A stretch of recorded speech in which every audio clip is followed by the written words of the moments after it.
Welcome to the first ever Gujarati IT education YouTube channel Mentorize. Here you can start your IT journey in your own language Gujarati. So hello મિત્રો, આ છે episode number 7 ને જેમાં આપણે જોવાના છીએ introduction of SQL. એટલે કે SQL શું છે, તે કઈ રીતે વર્ક કરે છે, તેના શું ફીચર છે અને તે કેમ ઇમ્પોર્ટન્ટ છે. તો આ બધું આપણે આ એપિસોડમાં જોવાના છીએ. સો જો તમે પ્રીવિયસ એપિસોડ્સ નથી જોયા તો પ્લેલિસ્ટની લિંક મેં ડિસ્ક્રિપ્શનમાં આપી છે, ત્યાં જઈને ચેકઆઉટ કરી શકો છો. અને વિડીયો સ્ટાર્ટ કરતા પહેલા વિડીયોને લાઈક કરો, ચેનલને સબસ્ક્રાઇબ કરો અને આ વિડીયોને તમારા બધા મિત્રો સુધી શેર કરો, જેથી તેમને પણ આ વિડીયો હેલ્પફુલ બની રહે. તો ચાલો વિડીયો સ્ટાર્ટ કરીએ. હવે આપણે જોવાના છે સ્ટ્રક્ચર્ડ ક્વેરી લેંગ્વેજ એટલે કે SQL નું ઇન્ટ્રોડક્શન.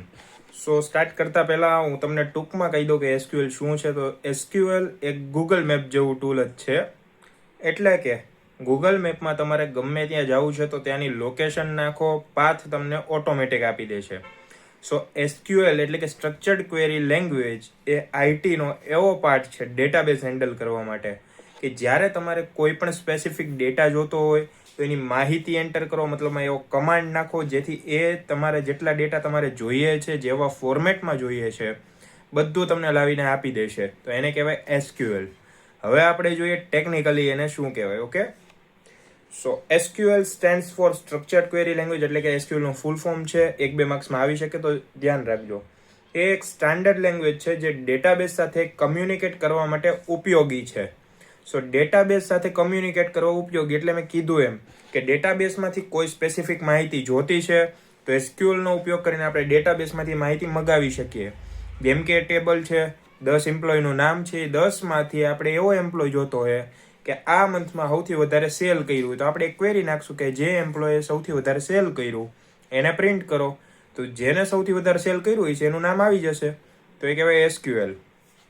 સો હવે જોઈએ ડેટાબેઝમાં ડેટા એક્સેસ કરવા માટે ઉપયોગી છે. જેમ તમને કીધું કે એક આપણે ડેટાબેઝ હોય એમાંથી જે ઇન્ફોર્મેશન જોતી હોય તો SQL લાવીને આપે. હવે કઈ રીતે આપે? તો એની પાસે એક્સેસ હોય ડેટાબેઝનો, કે એની પાસે ડેટાબેઝ હોય તો એ આપણે લાવીને કોઈ પણ ઇન્ફોર્મેશન આપી શકે. તો એના માટે એને ડેટાબેઝનો એક્સેસ મળે છે SQL ને. ડેટા ઇન્સર્ટ, અપડેટ, ડિલીટ કરી શકાય. જેમ કે કોઈ નવો એમ્પ્લોય આવ્યો તો એનો ડેટા નાખી શકાય. ત્યારબાદ છે અપડેટ, તો કોઈ એમ્પ્લોયની સેલેરી વધી ગઈ તો એને અપડેટ કરી શકાય. કોઈ એમ્પ્લોય અહીંથી નીકળી ગયો કંપનીમાંથી તો તેને એ લિસ્ટમાંથી કાઢી શકાય. ત્યારબાદ છે ટેબલ ક્રિએટ અને મેનેજ કરી શકાય. હવે તમે એમ્પ્લોયનું નામ, સેલેરી, એનરોલમેન્ટ નંબર બધું લખશો તો કે એમાં આડે ધડતો નહીં લખો ભાઈ નામ લખી દીધું, મોબાઈલ નંબર લખી દીધો અને ઈમેલ લખી દીધો એક જ લાઈનમાં. એમ તો નહીં લખો. તો એક ટેબલ બનાવશો, ટેબલની અંદર એમ્પ્લોયનું નામ આવશે, મોબાઈલ નંબર આવશે, સેલેરી આવશે. તો એક ટેબલ ફોર્મમાં તમે ગાડી દીધા ખાના અને એને મેનેજ કરવાનું છે કે ટેબલમાં એક લાઈનમાં પહેલો એમ્પ્લોય, બીજી લાઈનમાં બીજો એમ્પ્લોય, ત્રીજી લાઈનમાં ત્રીજો એમ્પ્લોય. અથવા કે એમ્પ્લોયનો એક ફોર્મેટ, ત્યારબાદ પ્યુનનો એક ફોર્મેટ, ત્યારબાદ રિસેપ્શનિસ્ટનો એક ફોર્મેટ. તો એમાં અલગ અલગ પાર્ટ પાડી દે છે. સો એને કહેવાય ટેબલ. ઓલમોસ્ટ દરેક DBMS SQL સપોર્ટ કરે છે. એટલે કે DBMS તમે હમણાં ભાગ જોયા હશે, ડિસ્ટ્રીબ્યુટેડ જોયું હોય કે પેરેલલ જોયું હોય. સો એ બધામાં SQL કામ કરે. કેમ કે ડેટાબેઝમાંથી ક્વેરી ગોતવી જ પડે, ગમે તે કામ પડી જાય તો SQL ની જરૂર બધે પડશે. કે એવડો ડેટાબેઝ બનાવ્યો છે તો તમે કઈ ક્વેરી એક એક કરીને નહીં ગોતો. જે ક્વેરી જોતી છે એની ડિટેલ નાખો અને ક્વેરી ગોતીને લઈ આવશે. હું તમને ઇન શોર્ટ એક્ઝામ્પલ આપું. તમારે બાજુવાળા પડોશીને લઈ લેવાના. બાજુવાળા પડોશી હોય એને તમારે ખાલી એટલું પૂછવાનું કે સામેની વિંગમાં બાજવાનું થયું હતું તો હેનું થયું હતું. આખી ઇન્ફોર્મેશન લાવીને તમને કાઢીને આપશે. એટલે એના જેવું છે SQL કે આજુબાજુનો બધો ડેટા એની પાસે જેટલો જોતો હોય ને કયો એ કાઢીને આપી દે. સાંભળી નથી ગયા ને? સો ત્યારબાદ છે કઈ રીતે વર્ક કરે છે એ તમને સમજાવું છું. SQL એ યુઝર અને ડેટાબેઝ વચ્ચે કમ્યુનિકેશન બ્રિજ તરીકે કામ કરે છે. હવે સમજો કે એક ખૂણો છે અને બીજો ખૂણો, વચ્ચે છે નદી. હવે આ ખૂણેથી બીજા ખૂણે તમારે માહિતી પોગાડવી હોય તો કે તરીને તો તમે દર વખતે જઈ નહીં શકો. એના માટે એક બ્રિજ બન્યો, પુલ બન્યો કે અહીંયાનો ડેટા બીજે પહોંચાડવાનો છે તો એને કહેવાય SQL. આ એક ડેટાબેઝ, આ બીજો ડેટાબેઝ. બેની સાથે કનેક્શન કરવું હોય તો આ બ્રિજ બનાવવો પડ્યો વચ્ચે. સો આ જે બ્રિજ છે તો એ છે SQL. હવે સમજ પડી? ડેટાબેઝમાંથી માહિતી લાવવા માટે આ બ્રિજનો ઉપયોગ થાય છે. ત્યારબાદ યુઝર SQL કમાન્ડ લખે છે.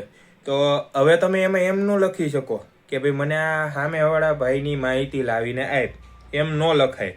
એનું એક પ્રોપર ફોર્મેશન છે જે આપણે આગળ જોશું, પ્રેક્ટિકલ વર્ક કરવાના છીએ ત્યારે. પણ અત્યારે તમે ખાલી એટલું સમજો કે એને એક કમાન્ડથી લખી શકાય. જો સી લેંગ્વેજ તમે જોઈ છે તો તમને આઈડિયા હશે કે એમાં આપણે પ્રોપર કોડિંગ જ કરવું પડતું હતું. એવું નહીં કે આમ લખી દીધું ગમે એમને ચાલી ગયું. સો એની જેમ આમાં કમાન્ડ તમારે પ્રોપર આપવા પડશે. એ કમાન્ડ ઉપરથી તમને ક્વેરીની ગોતીને આપશે ઇન્ફોર્મેશન કે ભાઈ તમારે સામે ભાઈ જે સામે રહી છે એ ભાઈની ક્વેરી જોતી છે, એ કાં તો એનો એનરોલમેન્ટ નંબર લાવો, કાં તો એનું નામ આપો, કાં તો મોબાઈલ નંબર આપો. એમાંથી ગમે તમે એક આપો તો એના થ્રુ આપણે ક્વેરીની આખી લિસ્ટ બનાવીએ કે મોબાઈલ નંબર તમે નાખો તો એમાં સમજો કે 3 આંકડા 6 મોબાઈલ નંબરના સરખા પહેલા 3, તો એ 6 લિસ્ટ આપશે ને સાથે એનું નામ અને જે એનરોલમેન્ટ નંબર છે એ આપી દેશે. એમાં તમારે જે શોધવાનું છે એના ઉપર ક્લિક કરી દો ને એનો આખો ડેટાબેઝ તમારી પાસે. ત્યારબાદ છે DBMS કમાન્ડ એક્ઝિક્યુટ કરે છે. હવે મેં તમને કીધું એમ કે કમાન્ડ લખવો પડે, એના થ્રુ જ તમને ક્વેરી મળે. કમાન્ડ લખીને ક્વેરી મળશે એટલે ક્વેરીમાં તમને બધી ઇન્ફોર્મેશન મળશે, એટલે કમાન્ડ એક્ઝિક્યુટ કર્યો કહેવાય. રિઝલ્ટ યુઝરને રિટર્ન થઈ છે. હવે જે રિઝલ્ટ આવ્યું, સમજો કે તમે ક્વેરી નાખી, કમાન્ડ નાખ્યો. હવે તમે કમાન્ડ એના હાટું નાખ્યો કે ભાઈ મારે સ્પેસિફિક ઇન્ફોર્મેશન જોતી છે. હવે ઇન્ફોર્મેશન જોતી હોય તો કમાન્ડ તમે નાખો તો ઇન્ફોર્મેશન મળી ગઈ, તમને રિઝલ્ટ મળી ગયું. સો એને કહેવાય રિઝલ્ટ તમને રિટર્ન કર્યું કહેવાય. તમે કમાન્ડ નાખ્યો, કમાન્ડ એને એનાલિસિસ કર્યો, ડેટાબેઝમાં ગયો, એમાંથી જે ઇન્ફોર્મેશન લઈ આવ્યો અને તમને આપે છે એટલે એ રિઝલ્ટ કહેવાય. એટલે રિઝલ્ટ રિટર્ન કર્યું કહેવાય. ત્યારબાદ છે ડેટાબેઝ ઓપરેશન સિમ્પલ બને છે. હવે તમને કીધું એમ કે આખો ડેટાબેઝ ફફોરો નથી પડતો. ખાલી તમારે ક્વેરીમાં અમુક ડિટેલ નાખી દો કે કાં તો આ એનરોલમેન્ટ નંબર, કાં તો આ નામ, કાં તો આ મોબાઈલ નંબર. સો એના થ્રુ એ ડેટાબેઝમાં જઈને બધી ઇન્ફોર્મેશન કાઢી લેશે, જેમ આજુબાજુવાળા આપણે માસીઓ કાઢી લેતા હોય એની જેમ. સો એક્ઝામ્પલ એવું છે, સ્ટુડન્ટ ટેબલમાંથી માર્ક્સ જેવું ન્યૂ રેકોર્ડ એડ કરશે. સો સ્ટુડન્ટ ટેબલ છે એમાંથી માર્ક્સ જોવાના છે આપણે પહેલા. સો શું નાખશું? Select star from student table, બરાબર. એટલે એક આખું ટેબલ આવી ગયું, એમાં શો કરશે. અત્યારે તમને નહીં સમજ પડે, નોર્મલી સમજાવી દઉં છું તમને. ઓકે, એક ડ્રોઈંગ કરીને બતાવું. હવે સમજો કે એક સ્ટુડન્ટનું ટેબલ છે આ, અને એમાં આપણે લાઈન પાડી દઈએ 1 2 3 4, ટોટલ 5 લિસ્ટ છે સ્ટુડન્ટની. આ સ્ટુડન્ટ ટેબલ. ઓકે, સો આ સ્ટુડન્ટ ટેબલ છે. હવે આ જેટલા સ્ટુડન્ટની લિસ્ટ હતી એ આવી ગઈ. હવે સ્ટુડન્ટમાં એમ કીધું છે કે જેના સૌથી વધારે માર્ક્સ હોય એ મને બતાવો. સો હવે સમજો કે અહીંયા એકનો માર્ક્સ હતો 0, અહીંયા એકના માર્ક્સ હતા 1, અહીંયા એકના માર્ક્સ હતા 7, અહીંયા એકના હતા 11 અને અહીંયા એકના હતા 30. સો હવે જ્યારે તમે ક્વેરી નાખશો તો એ તમને શું કાઢીને આપશે ખબર? આ 30 દેખાય, એ કાઢીને આપશે. પણ એમાં તમારે લખવું પડે, કન્ડિશન આપવી પડે, કેટલાથી ઓછા કાં તો કેટલાથી વધારે.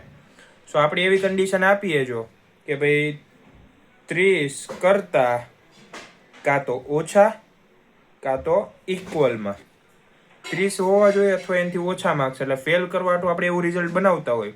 સો આ ક્વેરી નાખીએ એટલે જેટલાના 30 કે એનાથી નીચે માર્ક્સ છે એની લિસ્ટ આવી જાય અને એ લિસ્ટના બધા સ્ટુડન્ટને ફેલ કરી દે. સો આને કહેવાય એસક્યુએલ. ચાલો હવે આપણે જે નેક્સ્ટ પેજ ઉપર એના ફીચર જોવાના છે, એસક્યુએલ નો ઇમ્પોર્ટન્સ જોવાના છે અને એ DBMS ની જે લેંગ્વેજ તરીકે કામ કરે છે કઈ રીતે એ જોવાના છે. સો ફર્સ્ટ છે feature of SQL, easy to learn language.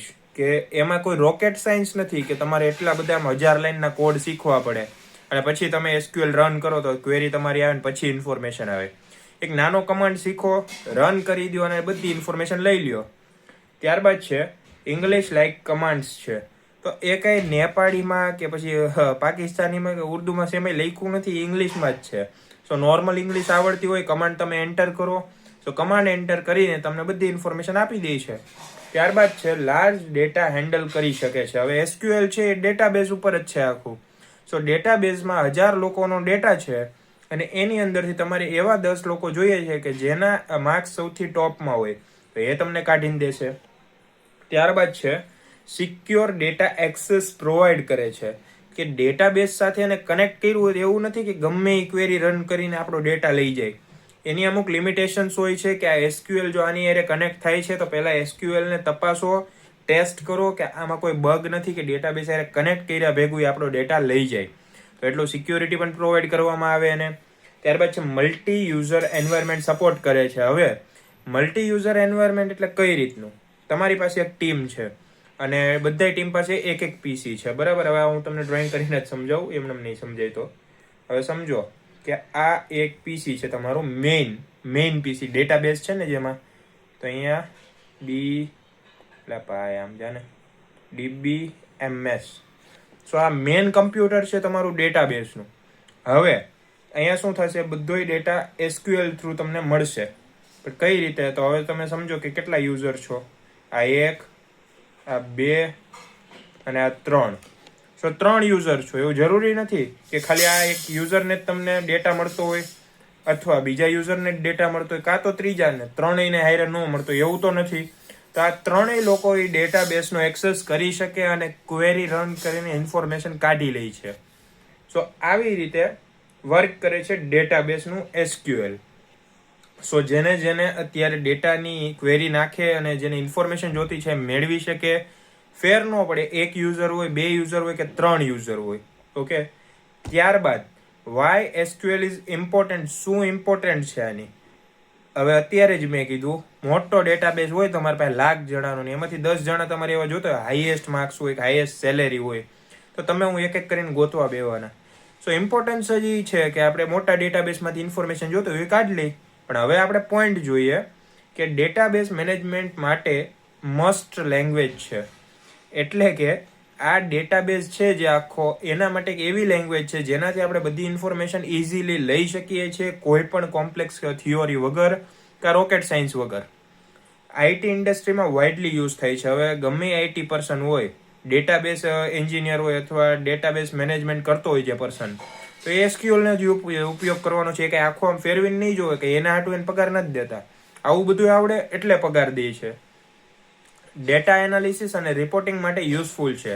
હવે સમજો કે તમે કોઈ કંપનીના ઓડિટમાં ગયા અને તમારે એમાં એવો હિસાબ જોવો છે કે કેટલા એમ્પ્લોયની સેલેરી 1 લાખ કરતાં વધારે છે, પછી કેટલા એમ્પ્લોયનું જે વર્કનું ગ્રોથ છે તો એ 50% કરતાં ઓછું છે, કે ભાઈ 50% કામ નથી કરતા ને આટલી સેલેરી લઈ જાય છે.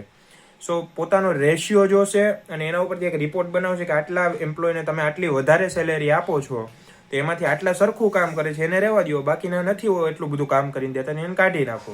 એવી એક રિપોર્ટ બનાવી શકે છે. અને ડેટા એનાલિસિસ, કે તમારી કંપનીનો ડેટા હોય એમાંથી એને અમુક સ્પેસિફિક પેરામીટર્સ આપી દીધા હોય કે એક્સપેન્સ કેટલો છે, રિટર્ન કેટલું ભરો છો, અથવા તમારી ઇન્કમ કેટલી થઈ છે, કયા સોર્સથી ઇન્કમ થઈ, બધો ડેટા એ SQL થ્રુ કાઢી લેશે. એને બધું ગોતવા નહીં જવું પડે. ત્યારબાદ છે એક્ઝામ અને વાઇવા માટે ઇમ્પોર્ટન્ટ છે. હવે તમને કહું તો તમે જો ફર્સ્ટ કે સેકન્ડ સેમેસ્ટર હોય કોલેજનો, એમાં તમારે આ સબ્જેક્ટ આવતો જ છે DBMS નો, તો સ્ટાર્ટિંગમાં એમાં તમારે એક્ઝામમાં વાઇવામાં પણ આવી શકે આ સવાલ અને એક્ઝામમાં પણ આવશે. કેમ? કારણ કે વાઇવા છે આખું SQL ઉપર જ થવાનું છે, કે કયા કમાન્ડ થ્રુ તમે SQL યુઝ કરો છો, ડેટાબેઝમાંથી કઈ ઇન્ફોર્મેશન કાઢવી છે તો તેના થ્રુ તમે SQL નો ઉપયોગ કરો અને પછી જે ઇન્ફોર્મેશન જોતી છે કાઢી લ્યો. તો ત્યારબાદ છે SQL એઝ ડેટાબેઝ લેંગ્વેજ. હવે SQL છે ડેટાબેઝમાંથી ઇન્ફોર્મેશન કાઢવા કામ આવે, એટલે કે એની સ્પેસિફિક લેંગ્વેજ છે. જેમ વેબસાઇટ બનાવવા માટે તમારે C લેંગ્વેજ શીખવું પડે પહેલા, અને એના થ્રુ તમે જાવાસ્ક્રિપ્ટ શીખો, HTML વેબ ડિઝાઇન શીખો અને પછી વેબસાઇટ બને છે. તો જરૂરી નથી કે તમે C લેંગ્વેજ શીખો તો જ તમને આવડે. પાયથન છે ઓપ્શનમાં, પણ ફાઉન્ડેશન હોવું જોઈએ. સો SQL એ ડેટાબેઝનું ફાઉન્ડેશન છે. સો ડેટાબેઝ માટે તમારે કોઈ પણ ઇન્ફોર્મેશન જોઈએ તો SQL શીખવું પડે અને એના કમાન્ડ આવડવા જોઈએ. ત્યારબાદ છે ટેબલ, વ્યૂઝ, ઇન્ડેક્સ હેન્ડલ કરે છે. હવે ટેબલ હોય એમાંથી તમારે આખો વ્યૂ જોતો છે ટેબલનો, કે મારે આ ટેબલ જોતું છે, સો હું આટલી ઇન્ફોર્મેશન કાઢી છે એમાંથી. ત્યારબાદ છે ઇન્ડેક્સ, એટલે કે ડેટાબેઝમાં શું શું છે એની એક લિસ્ટ કાઢીને આપશે. ત્યારબાદ છે ડેટા ઇન્ટિગ્રિટી મેન્ટેન કરવામાં મદદ કરે છે. સો ડેટા હોય એમાં તમે એ રીતનો ડેટા કર્યો કે ભાઈ મારે આટલા એમ્પ્લોય છે તો એક લાઇનમાં જોઈએ. હવે એવું નહીં કે HR વાળો એક ઉપર, ત્યારબાદ સેલ્સ વાળો, ત્યારબાદ એડમિન, ત્યારબાદ 3 એમ્પ્લોય, પછી HR, પછી પાછો એડમિન, એવું નહીં. કાં તો બધે એડમિન એક હારે, પછી કાં તો HR બધે એક હારે, કાં તો પછી સેલ્સમેન બધે એક હારે. તો ડેટાની ઇન્ટિગ્રિટી એવી કરી દે કે ભાઈ બધું એક હારે અલગ અલગ પાર્ટીશન પાડી દો. ત્યારબાદ છે બેકએન્ડ સિસ્ટમમાં મેઇન રોલ ભજવે છે. હવે બેકએન્ડ સિસ્ટમ કે તમારે કોઈ ડેટા જોતો છે, હવે તમે સમજો ફિલ્ટર નાખ્યું એમેઝોનમાં કે મારે 200 રૂપિયા નીચેની પ્રોડક્ટ જોતી છે. હવે 200 રૂપિયા નીચેની પ્રોડક્ટ જોતી છે તો તમે તો શું કરશો, ફિલ્ટર ઉપર ક્લિક કરી દીધું અને ડાયરેક્ટ એમાં સર્ચ કરી લીધું કે ભાઈ 200 નીચેની આઈટમ.